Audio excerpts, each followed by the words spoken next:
Hey guys, I wanted to come on here and talk to you a little bit more about journaling, how to fit it into your life, and exactly what journaling can look like. I did post kind of a bite-sized intro to journaling on my Instagram. So in Instagram stories, it should be saved as a highlight. So just go there, start there if you want to, and then come on back and watch this video to get a little bit more information. But first, I just wanted to start out by saying journaling is a technique that can be used with or without counseling. It's a really good tool that's incredibly accessible for a lot of people. The thing with journaling is if you're not a fan of journaling, it's usually because that type of activity, so like writing, is really hard to enjoy, or you just can't find the time for it. So I want to address those two things first. Journaling, like most things, takes practice. If you're inclined to it, if you're already good at it, or it's something you already enjoy, excellent. But a lot of times that's not the way it is for a lot of people. So take your time, start small, get into it. It's a really good practice and habit to cultivate for your mental health. So it's worth taking the time to enjoy it, right? The other part, fitting it into your life. If you lead a busy life, you have kids, all of the above, it's really hard to find time to journal. It seems like something you have to do in a very peaceful state of mind, or something that you have to do in a particular location at a particular time of day. That's not true. So you can journal just in the morning really quickly. You can journal just at night right before you go to bed. You can journal at lunch when you're at lunch at work. Wherever, however you can fit it in, it's still beneficial. So I encourage you to just find those small snippets of time that really work for you. Also, it doesn't have to happen every day. Research says 15 to 20 minutes 4 times a week is the most efficacious. And if you want to do it every day, that won't hurt either. But if you're building up to the 4 times a week or the 15 to 20 minutes, that's also fine. You're gonna reap the benefits and you're gonna come out further ahead in the end, right? Okay, so sorry I'm looking down here. I got a lot of notes, so I just want to make sure I'm covering everything. So basically, the reality is the return on investment is really high when you're journaling.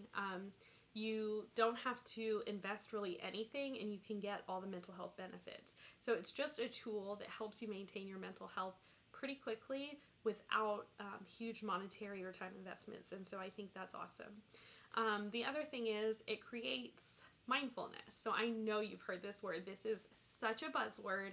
Mindfulness helps us walk through self-awareness and become just generally more self-aware. The more self-aware we are, the better we can correct behaviors or design our lives and create boundaries for ourselves. So that keeps us healthy, and then it helps us do that for others and with others. So mindfulness is self-awareness essentially, and self-awareness is key. I will say that forever and a day. I probably have already said it somewhere on one of my social media channels because it is my favorite thing to say. Awareness is key. Okay, there are so many types of journaling too. So that's what makes journaling even more flexible. There's visual or art journaling. So for those of you who do better with that kind of expression, you can definitely do that. Now the research talks more about expressive writing. Research backs that up more, but that doesn't mean art journaling or visual journaling is not going to help you. There is a whole lot of research about art therapy, so of course doing that kind of journaling will also have some kind of catharsis and mindfulness. So to talk about expressive writing, which is a different form of journaling that's incredibly effective, expressive writing is writing about the present moment, what you're experiencing. So seeing, smelling, tasting, hearing, feeling in the moment without judgment. We're not checking grammar right now. Syntax isn't important. Just get it out. Stream of consciousness. What are you thinking? What's going on for you? Keep it present.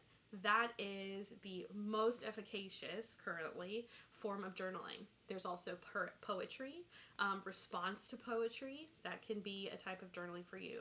One word journaling where you just summarize your entire day or your feelings using one word. One sentence. I'm sure there's a lot of you out there who've used the sentence a day journaling or the 5-minute journal. Prompted journaling is what that is, and that's perfect as well. You can also do prayerful journaling. So if you like to pray, that's how you kind of get it out. You can write down your journal. You can write down your prayers. So you might be thinking, what's the difference between praying out loud, writing it down? What's the difference between talking to yourself like on the way somewhere, or just having a walk, a peaceful walk where you're able to think through some of these things? The difference is that writing uses a different part of your brain than talking. So when you go into therapy, talk therapy, you're catharting by talking to your therapist. You're getting it out of your head, and you're processing that emotion or that event again in a different way than when you experienced it the first time. When you write about your feelings or that event, you're processing those experiences and emotions in a third way in your brain, and you're getting it out and catharting once again. So all of these things help you to integrate with those emotions, integrate with those events, and helps you do more healing and inner work with those events and emotions. You'll have a better sense of control and understanding when you process your emotions and feelings, thoughts and memories multiple ways. This is just one more way, and it's an excellent way, right? So also it connects to the idea of storytelling is powerful in our lives. We're able to create a new narrative for ourselves when we rewrite our story the way that we think is best for us. So, for example, if you experienced a traumatic event, rewriting that situation as a fictional character's particular story and giving that character the control you wish you had in that traumatic event, it really does bring a new type of healing to your life and to your mind and to your heart and soul. You definitely want to be sure that if you are journaling something that's hard for you to experience again, that you give yourself some time afterwards to kind of process it, cool down, ground yourself back into the present moment, so you're not journaling about something that's really, really hard and then trying to fall asleep, or trying to take care of your kids, or trying to go into a completely different event or action and be peaceful. It'll be really hard. So just remember that. Take that with you as you figure out, when do I journal, or what do I journal about? Okay, so I just wanted to kind of tell you how journaling can happen and give you an idea of what you need to journal.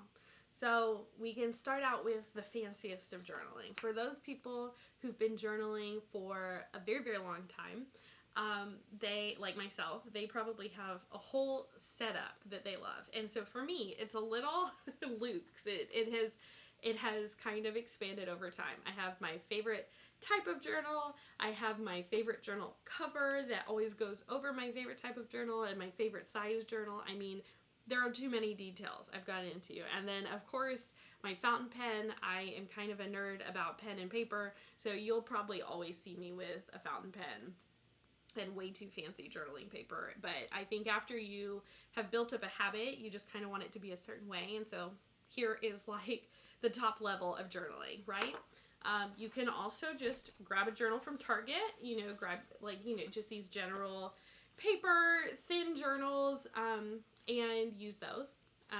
Keep them in a box somewhere if you want to. Burn them at the end of the year. I don't know. Whatever you want to do. I mean, only if they're paper. If they're plastic, don't burn them. I'm pretty sure that's not good for you. But this is just the basic level of journaling. You want to get started. You want something a little bit more put together. There you go.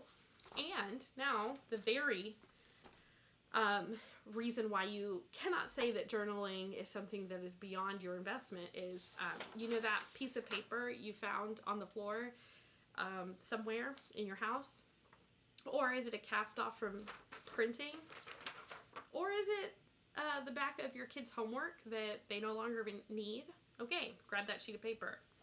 Do you have that pen that you stole? I mean, took or borrowed from your doctor's office?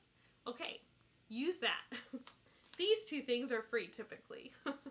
So go and grab yourself a piece of paper and a pen. Write down your one word. Write down your one sentence. Write down a whole slew of journaling. However you want to do it, but it can be absolutely free. Also, what you do with the paper, what you do with the journals is up to you. Do you keep them? Do you throw them away? Do you label them? Do you not label them? It's up to you. It depends on what you're writing. It depends on how you feel about it being found, things like that. But just remember, none of this affects the efficacy or the benefits of journaling. So do whatever you want with the pages you journal. It is yours. It is for you. This is to benefit you. I'm hoping that this video really blesses and benefits any of you out there who are looking to find a tool that's just really easy right now to kind of get out what you're thinking or clear some of that chaos going on in your head. If you have any questions for me about journaling, feel free to leave them down below in the comments, engage me on Instagram, in my stories, or just DM me. That's totally fine. You can also go to remedy.house, which is our website, and read the article I wrote on journaling and the reasons why I love it. I'm so glad you're here today. So glad you watched, and I hope this was helpful, kind of getting you into the idea of why journaling might be for you. So thank you for being here, and I look forward to seeing you soon.